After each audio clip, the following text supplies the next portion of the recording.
Olá, muito boa tarde para você aí de casa que acompanha o Balanço Geral. A gente fala de esportes agora e fala da Chapecoense, que muda o foco.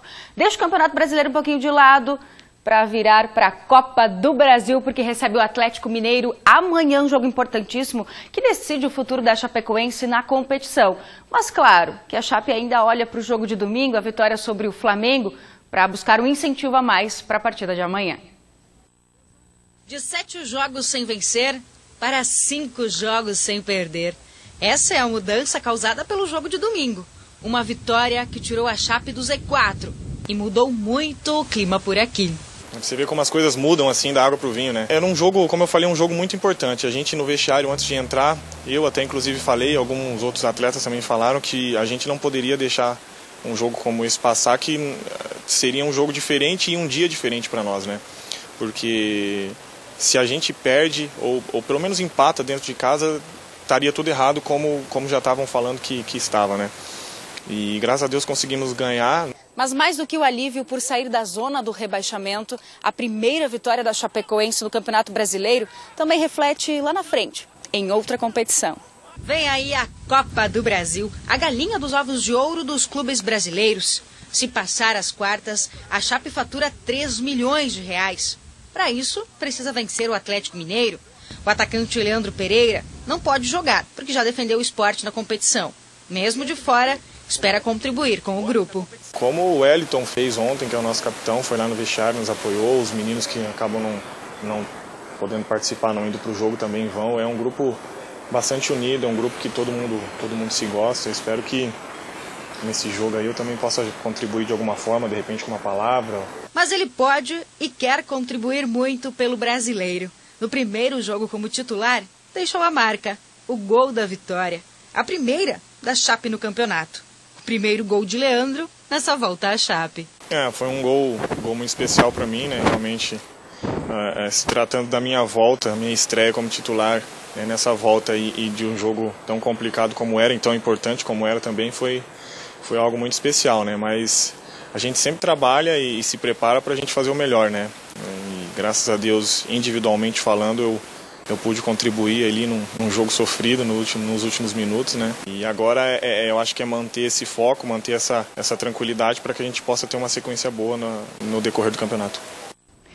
Boa tarde, Badar. Gol importantíssimo para essa vitória da Chapecoense. Queria que você avaliasse aí a integração do Leandro Pereira nesse grupo da Chape. Uma pena que não possa jogar a Copa do Brasil. O Wellington Paulista volta para esse jogo. Mas e que mudança de ares, né? Era que nós conversávamos ontem, de 7 jogos sem perder. Agora a gente pode olhar e dizer assim, são 5. De 7 jogos sem vencer, a gente pode olhar para a Chapecoense agora e dizer, são 5 sem perder. Exatamente. Esse é um momento bom, né, da Chapecoense, principalmente na véspera de um jogo decisivo e que vale muita coisa na vida do Verdão. É a oportunidade da primeira vez avançar para as quartas de final da Copa do Brasil, e mais 3 milhões é o valor que quem avançar para as quartas de final, ficar entre os 8 melhores, recebe da cota lá da CBF e também da televisão, né? Já recebeu o Chapecoense 2 milhões e 400 mil por estar nas oitavas de final. Se avançar, recebe mais 3 milhões, o que daria 5 milhões e 400, e a gente sabe que todo clube precisa de dinheiro. Por isso que a Copa do Brasil é encarada com tanta seriedade pelos clubes. O próprio Atlético Mineiro, no jogo contra o São Lourenço pela Sul-Americana, quarta-feira,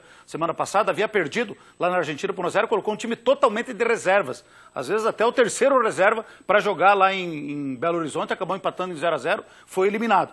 Aí jogou com o time titular contra o Atlético Paranaense, ganhou de 2-1, tem 10 pontos no Brasileiro, mesma pontuação que o líder Flamengo. Voltou para Belo Horizonte, descansou segunda, treinou hoje e à tarde vem para Chapecó com o time completíssimo.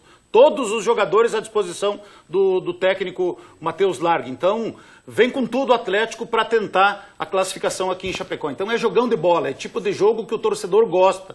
É matar ou morrer, se der empate em 0-0, 1-1, 2-2, vai para pênaltis, né? Então é mata-mata, é tipo de jogo que é muito mais emoção. Por isso que a gente espera a casa cheia amanhã na Arena Condá. Uma pena que o Leandro Pereira não pode jogar, como já foi dito na matéria pela Fernanda, jogou já pelo Sport Recife, volta o Wellington Paulista. Agora, acima de tudo, e eu acho que a única mudança deve ser a entrada do Wellington Paulista, tem que ter o mesmo comportamento que teve contra o Flamengo. Respeitar o Atlético Mineiro, tem que respeitar o Atlético Mineiro, é um gigante também, um investimento altíssimo. Chapecoense foi menosprezada lá em Belo Horizonte. Alguns colegas da imprensa lá acharam que o Atlético ia ganhar bem, que ele iria liquidar a fatura no primeiro jogo. Não conseguiram. A decisão vai ser aqui em Chapecó. O técnico do Atlético, por exemplo, diz que não conhece a Arena Condá. Não conhece a torcida da Chapecoense. Vai conhecer amanhã. Vai conhecer amanhã, mas a torcida da Chapecoense precisa fazer a sua parte. Lotar a Arena Condá e tem promoção de ingresso. Lá na geral, que todo mundo gosta de ir, 40 pila para acompanhante de sócio. Então, precisamos casa cheia amanhã, porque é um jogo decisivo e pela vitória contra o Flamengo, todo mundo ficou novamente com um ânimo renovado, com uma nova motivação, e isso pode fazer a diferença amanhã neste jogo importantíssimo na vida da Chapecoense diante do Atlético Mineiro. Com certeza, a Copa do Brasil tem essa emoção da fase mata-mata que a gente gosta muito de acompanhar, e o torcedor fica ligadinho no Balanço Geral de amanhã, que vai ter promoção de ingresso também. A gente continua falando da Chapecoense, agora vai dar só que do Sub-15 da Chapecoense, que é bicampeão da Taça da Amizade. O Verdão perdeu apenas um jogo na competição, que foi na estreia diante do Internacional. A partir daí, só vitória, e na decisão diante do São José, a Chape venceu por 1-0. Agora, claro, o time volta as atenções ao Campeonato Catarinense, mas parabéns para a garotada do Sub-15, né? Mais um título importante, bicampeão. O Inter ganhou na primeira fase de 2-1, daí a Chapecoense classificou, pegou o Inter de novo, de Porto Alegre, ganhou de 3-1, daí fez 5-1 no Novo Hamburgo na semifinal e do Zequinha ganhou pelo placar de 1-0. O time comandado pelo técnico Giovanni Rigotti, está lá o Rodolfo segurando o troféu, ex-goleiro, campeão em 2011, que também faz parte da comissão técnica. Então parabéns aí ao Giovanni, parabéns a todos os meninos, é uma competição tradicional. 14 anos, 14 edições, reconhecida pela CBF. E o único clube que foi bicampeão foi a Chapecoense. Então, parabéns aí para nossa alegria, menino Matheus Moro Badalotti também está nesse time aí. Sigam fortes, gurizada. É o futuro do Verdão nas categorias de base. Parente em dose dupla, né? Moro Badalotti. Agora a gente fala da equipe, falando em prêmio, falando em taça também, a gente fala da equipe da Uno Chapecó Prefeitura de Karatê, que trouxe prêmios da Taça Santa Catarina, que foi disputada lá em Blumenau. Coisa boa a gente falar de premiação aqui no Balanço Geral Esporte. A gente parabeniza então os atletas, o Eduardo Ferreira, o Lorenzo Grando e também o Marco Antônio dos Anjos, medalhistas da competição. Lembrando que o Marco Antônio, inclusive, é atleta da seleção brasileira e vai representar o país no Pan-Americano. Essas conquistas vieram através de karatecas que fazem parte do projeto Atleta do Futuro, desenvolvido pela Secretaria de Esportes, né, aqui de Chapecó, pela Prefeitura Municipal de Chapecó. Portanto, parabéns a todos os atletas aqui chapecoenses, né, que conquistaram esse prêmio. E falando em conquistas, o que a gente espera é que o Hexa venha esse ano. Vamos falar de seleção brasileira agora, que vai se concentrar a partir de semana que vem no Rio de Janeiro. E o técnico Tite divulgou a seleção dos 23 convocados, né, a relação dos 23 convocados para a Copa do Mundo na Rússia. A Granja Comari, em Teresópolis, no estado do Rio, vai receber a seleção a partir do próximo dia 21, já com a presença de Neymar, recuperado da cirurgia no quinto metatarso do pé direito.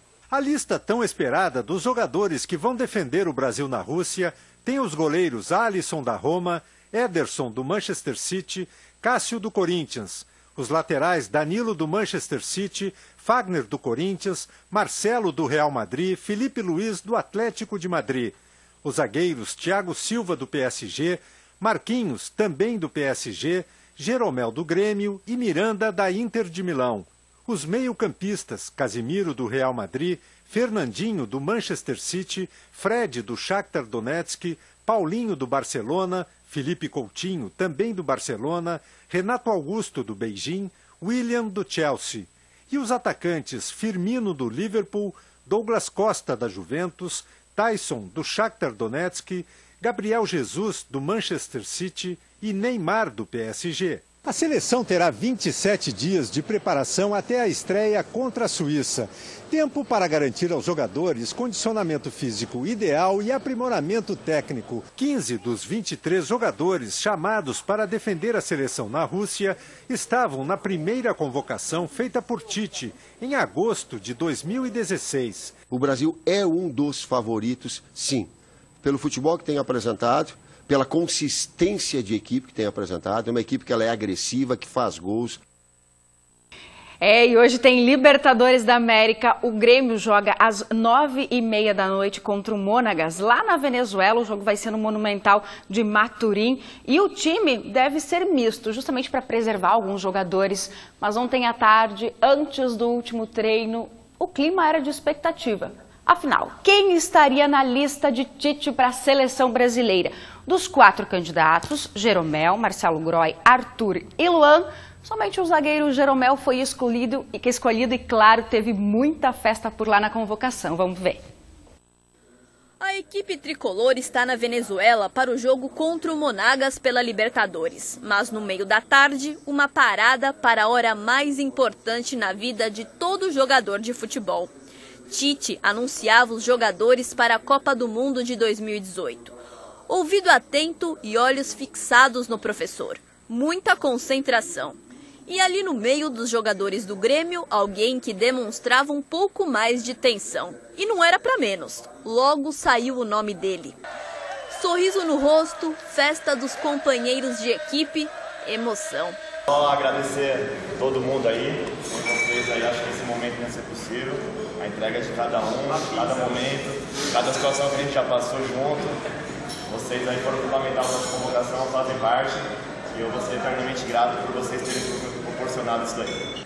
Abraço dos amigos e cumprimento de quem acompanha de perto o talento de Pedro Jeromel. Bom, acima de tudo, já parabenizei o Jeromel, foi uma convocação já esperada. Jeromel é considerado um dos melhores zagueiros atualmente no futebol brasileiro. Foi um dos últimos a entrar na lista do Tite, mas se destacou no Mundial de Clubes contra o Real Madrid. Em 2016 foi campeão do Brasil, em 2017 da Libertadores da América e este ano campeão da Recopa. Tá aí, então, os convocados e a festa por essa convocação à Copa do Mundo. E olha, gente, pela 8ª rodada da Liga Catarinense de Futsal 2018, a AGN Capinzal recebeu em casa a equipe do Lages e venceu por 4-2, mantendo a liderança da competição. O gol só saiu no finalzinho da primeira etapa. Depois desta jogada pela direita, Osvaldo recebeu livre dentro da área e só teve o trabalho de empurrar para o gol. No início do segundo tempo, depois da troca de passes, Thompson mandou para o gol. A bola bateu na trave, nas costas do goleiro e entrou.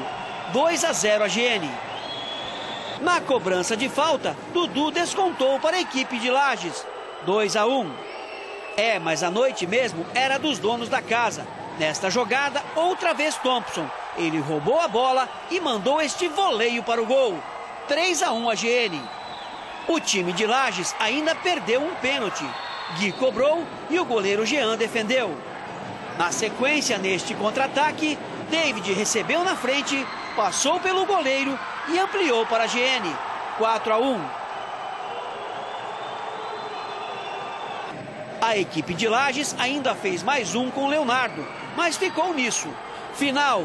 AGN Capinzal, líder da Liga Catarinense de Futsal 2018 com 21 pontos, 4. Lages Futsal na segunda colocação com 18 pontos, 2. E amanhã a gente traz aqui no Balanço Geral os confrontos de mais uma rodada da Copa RIC TV de Futsal Amador. Agora a gente fala um pouquinho do Ver Mais, que começa logo depois do Balanço Geral aqui na tela da RIC TV Record. E hoje tem um convidado especial cozinhando lá no Ver Mais. Quem será? Pessoal do esporte, daqui a pouco eu estou no Ver Mais, aprendendo um carreteiro com a preta. Acompanhem, dá para ver pelo suador que eu estou botando a mão na massa, né? Tá aí, portanto, o goleiro Jandreia, convidado especial do Ver Mais de hoje para fazer uma receita. Assista aí para ver se ele se saiu bem de verdade. Daqui a pouquinho. Pega na colher e vai mexendo no panelão.